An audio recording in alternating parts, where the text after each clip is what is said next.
ফিলিস্তিন থেকে প্রায় 6,000 কিলোমিটার দূরে থাকা পরেও আমরা বাংলাদেশ থেকে কত কিছুই না করতেছি ফিলিস্তিনের আগ্রাসনের বিরুদ্ধে।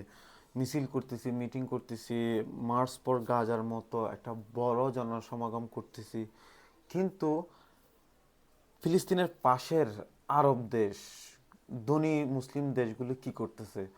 মানে তারা সেই পরিমাণ কিছু করতেছে না। আপনাদেরকে একটা বিষয় দেখাই, আপনাদের সাথে শেয়ার না করে আসলে পারতেছি না, একটু কাছে দেখাও। আমি আসলে একটা ওয়েবসাইটে একটা ফ্লাইট ট্র্যাক করতেছিলাম, তখন একটা যে বিষয় লক্ষ্য করলাম। এই যে এটা হচ্ছে আপনার দুবাইয়ের ম্যাপ। এই যে দুবাই, দুবাইয়ের আকাশে কতগুলো বিমান আছে সব দেখা যাচ্ছে এখান থেকে। তো আমি হঠাৎ একটা বিমান দেখলাম। কই এটা? এটা কোন? এটা এই যে এটা পাওয়া গেছে। এইটা এটা হচ্ছে, এটা ফ্লাইট নাম্বার হচ্ছে ISR 662। এটা হচ্ছে দুবাই থেকে, এখান থেকে লেখা আছে এই যে দুবাই থেকে তেল আবিব যাচ্ছে। এটা শিডিউল করা ছিল দুপুর 2টায়, আর ল্যান্ড করবে হচ্ছে তেল আবিবে, অর্থাৎ ইসরায়েলের রাজধানীতে ল্যান্ড করবে 4টা 45-এ, অর্থাৎ আড়াই ঘন্টা 3.25 ঘন্টার মতো ডিস্টেন্স। এই যে এখানে একটু জুম দেখাও, এই যে বিমানটা কোন রাস্তা দিয়ে যাচ্ছে দেখা যাচ্ছে। এই যে দেখা যাচ্ছে এই যে দুবাই ইন্টারন্যাশনাল এয়ারপোর্ট থেকে।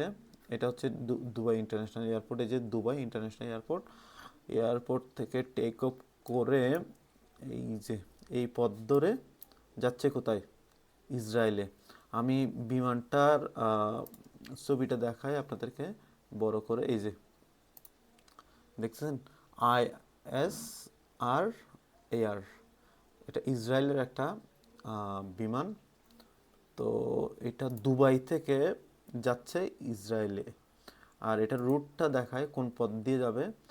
এই যে আপনারা মোবাইলে কতটুকু দেখাচ্ছে, এই যে দুবাই থেকে স্টার্ট করছে, এই পথের উপরে ধরে আপনার যাবে হচ্ছে এই যে ইসরায়েল, তেল আবিবের, ইসরায়েলের রাজধানী তেল আবিবে। অথচ দেখেন, ইসরায়েল এই ফিলিস্তিন থেকে দুবাইয়ের দূরত্ব বেশি না, এই তো 2.5 ঘন্টা 3 ঘন্টার দূরত্ব বিমানে। এবং তারা প্রতিবেশী দেশ দেশ মুসলিম দেশ, যেখানে তাদেরকেই মানে তাদেরকে একটা ইনিশিয়েটিভ স্টেপ নেওয়া দরকার, সেখানে তারা তাদের সাথেই ঘনিষ্ঠ সম্পর্ক রক্ষা করে চলতেছে।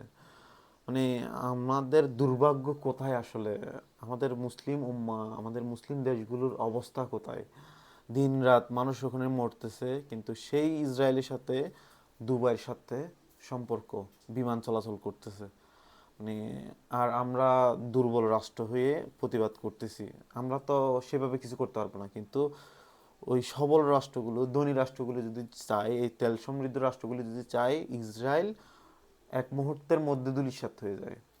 কিন্তু তারা করতেছে না। কারণ কারণ তাদের টাকার কাছে, সম্পদের কাছে, ক্ষমতার কাছে তাদের নীতি নৈতিকতা বিসর্জন দিয়ে দিছে।